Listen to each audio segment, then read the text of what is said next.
قبل مشاهدة الفيديو لا تنسوا الاشتراك في القناة وتفعيل خاصية الجرس، وشكرا لكم.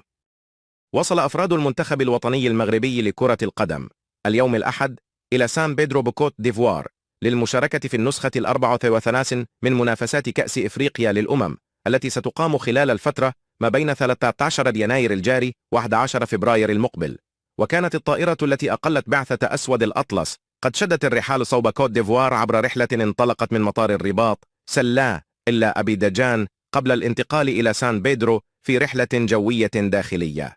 وفي مطار أبيدجان وجد أسود الأطلس في استقبالهم سفير صاحب الجلالة بأبيدجان عبد المالك الكتاني ووزير النقل الإيفواري أمادو كوني وأعضاء السفارة المغربية.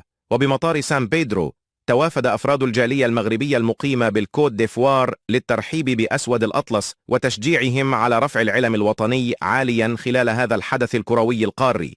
وستنطلق تداريب المنتخب الوطني استعدادا لهذه البطولة الإفريقية بداية من يوم غد الاثنين، حيث وضعته القرعة في المجموعة السادسة إلى جانت منتخبات تنزانيا، الكونغو الديمقراطية وزامبيا. وخاضت العناصر الوطنية مجموعة من الحصص التدريبية بمركب محمد السادس لكرة القدم بالمعمورة استعدادا لهذه المسابقة القارية. وسيواجه المنتخب المغربي نظيره السيراليوني ودية يوم الخميس المقبل على أرضية ملعب لوران بوكو بكوت ديفوار.